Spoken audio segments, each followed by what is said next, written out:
In the last lecture, we all had discussed about the monohybrid cross, right? You all remember? So we have also discussed about little details of basic concepts, like we all have learned that there are two gametes which fuses together, and after fusion, whatever combination of parent is given, that is observed into the offspring. So all this character, let me clear about the character. In last lecture also I had explained, and today also I'm going to tell you again. Character is a type of, you can say, the characteristic present in an individual. So Mendel, when he was doing his work, he observed the seven contrasting character present into the P, that is Pisum sativum. So these particular characters are shape, seed. Then what is the trait? Trait is something like which shows the character. Suppose one character may have the many traits. If you will talk about hair color in human, so hair color will be a type of character. Now it may have many traits. Some may have the black hair, some may have white, gray, red, brown, golden, and etc. So one character may have many traits. Many times students get confused between the character and trait. So always remember, there may be many traits for a single character. Is that clear? So, likewise, now see why these characters are changing. It is due to the heredity. Mendel has observed that the parent, they are sharing their characters to their children, and now all the individual, those who are diploid, they always make the haploid gamete. Now what is diploid, what is haploid? Diploid means one cell is having the two set of chromosome. Now then, what is haploid? Haploid is a single set of chromosome. So if an individual is diploid, if it will make the diploid gamete, and if this diploid gamete will be fuses with the other gamete. Now we all know, in the case of the sexual reproduction, the gamete fuses. So what is going to be happen? Diploid, diploid, two set of chromosome plus two set of chromosome. The resulting zygote will be the quadruploid, will have the four sets of chromosome. So to avoid and to maintain the diploid content, to maintain the correct number of the chromosomes, the gametes are always haploid. But not we all know that in the case of the diploid animal, we have the two chromosome. So the two chromosome, last lecture we had discussed what is allele, what is locus, so and what are the various type of the allelomorphs. So we know that for each and every character there is a specific place on the chromosome, and on that particular place, or you can say the locus, that particular gene resides, and these genes is responsible for the varying type of character. If there are two chromosomes, in the two chromosomes the gene will be having on the same place, that is called as the locus, and this two same chromosome will be known as the homologous chromosome. Now these two allele may be same and may be different.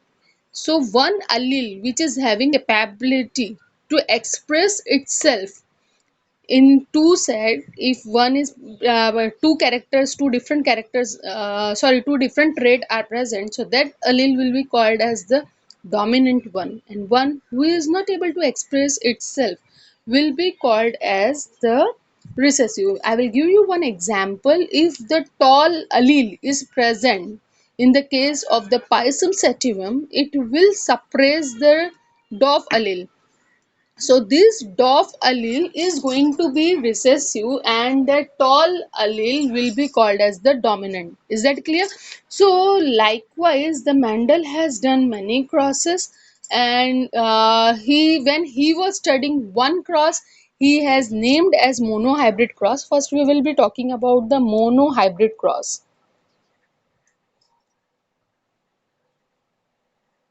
He has done monohybrid cross in three types. The first type, homozygous versus homozygous. Homozygous, this type of cross can be homozygous versus homozygous. Now, homozygous versus homozygous means both the individual, or you can say the parent, they will be having the same allele, if whether it is tall or it is the dwarf.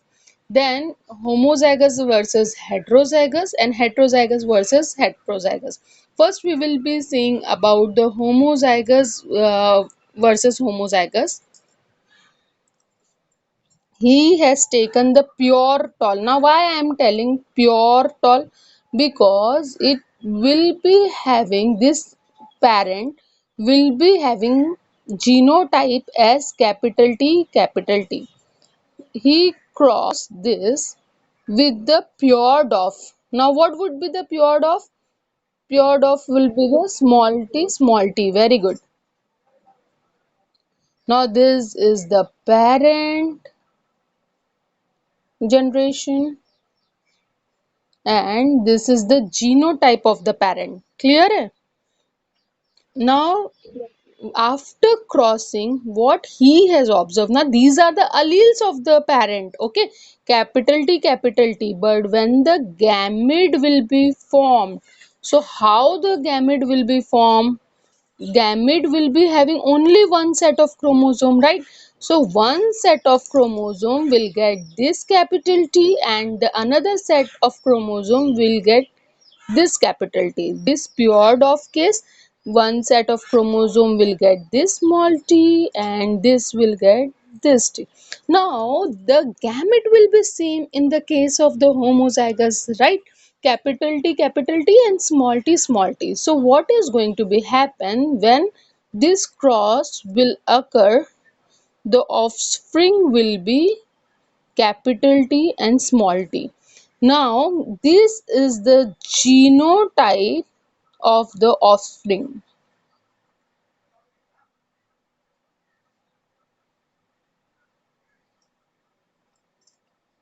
This is going to be the gametes.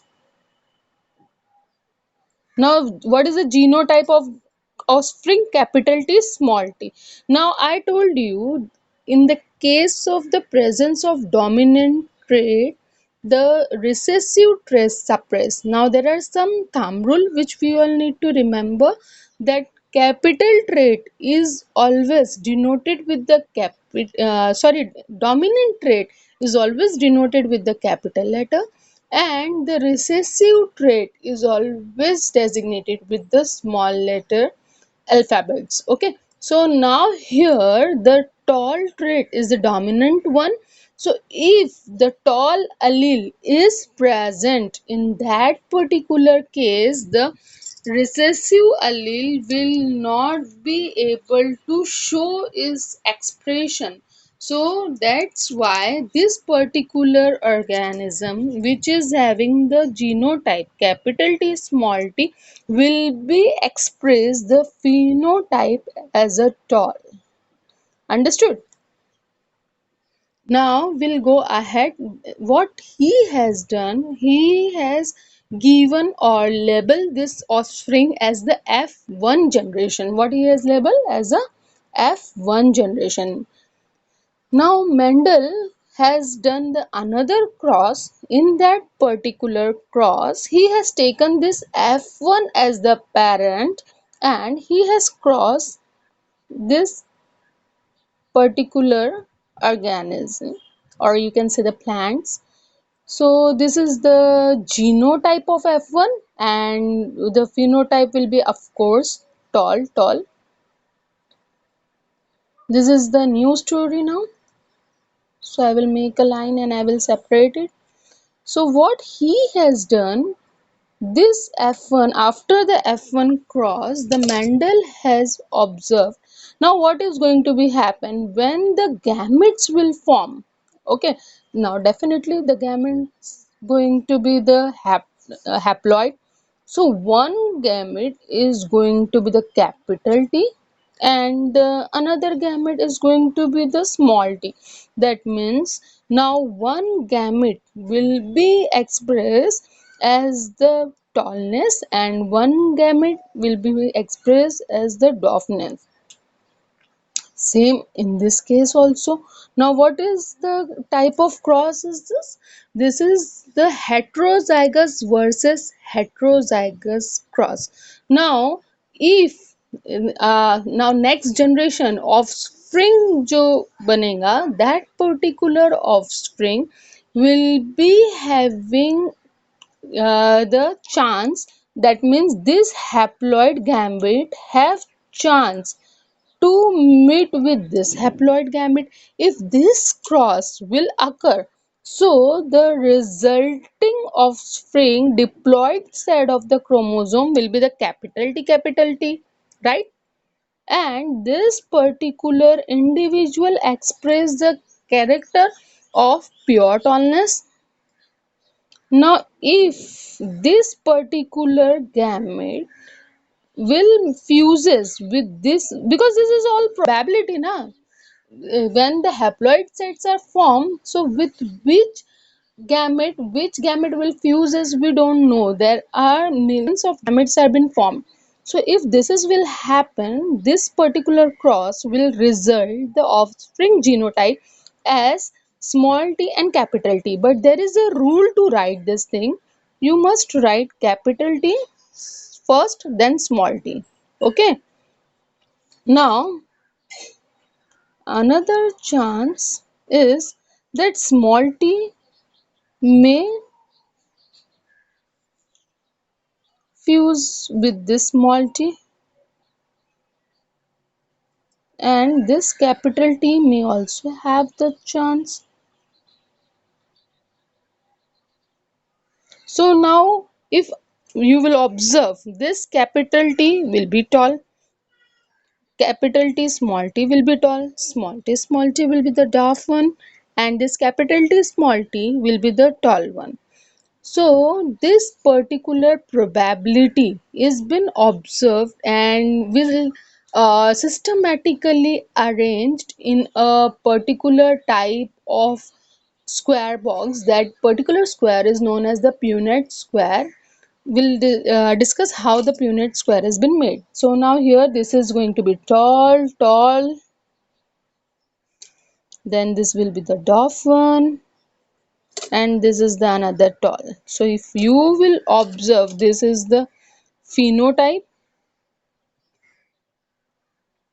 So in the case of the phenotype, there here only I will write three tall is been observed and one dwarf. Mendel phenotype we all need to remember is 3 as to 1. 3 dominant character and 1 would be the recessive. Now but if you will observe the genotype, so genotype capital T 1, capital T small t 2, and small t 1.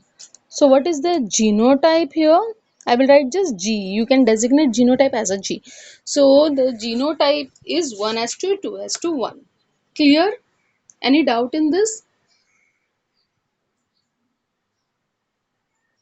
Any doubt in this? Shall we go ahead?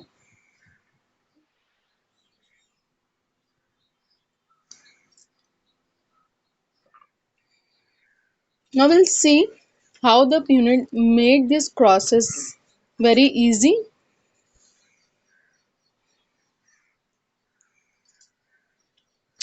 Now there are it is a simple square. Now we all have seen that in the case of the monohybrid cross, resulting number of offsprings are 4. Okay, so this is a 4 box square.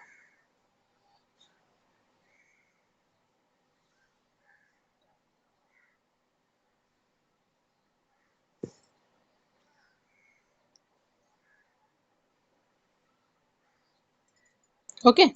So there are again some rules to make the Punnett square. If now see, this is the general cross which he has done on the F1 generation. So male and female is not separately explained or not given, but whenever you are making Punnett square, now when we will be doing the genetic practicals, so that time we all will be making this particular Punnett square for various traits, and again we all are going to make. So that time you all must remember the rules, that the male gamete is always shown with this symbol, is written on top horizontally, and the female gamete, it is shown with this type of symbol, and it is written vertically. Okay, and at the side, capital T, small t. Now what, how this Punnett square has been made? Now capital T, capital T. Okay, I'm taking this capital T of top first, then the capital T of the side first, then capital T, small t. Now you will be knowing the rule previously explained. Capital is always written first, then again capital T, small t. So we don't need to make all these crosses, lines, and probability chance. So this probability is shown in a very systematic way with the help of the Punnett square. So according to Mendel, this is going to be tall, this is again going to be the tall, and this is going to be the dwarf. So now it is very easy to count: capital T, capital T, capital T, small t, small t, small t. Capital T, that is your genotype 1. These are 2 and this is 1. So your genotype is 1:2:1. And when we talk about the phenotype, the capital T, tall 3, and 1 is going to be the dwarf 1 dwarf. Any doubt in monohybrid cross, students? Because if you have understood monohybrid cross very well, that time only you can understood the dihybrid cross. So monohybrid cross, out of many characters we are concentrating on one character. Okay, and in the case of the dihybrid cross, we will be learning the two characters. That means we are observing two characters. So this is all about the monohybrid cross. Okay,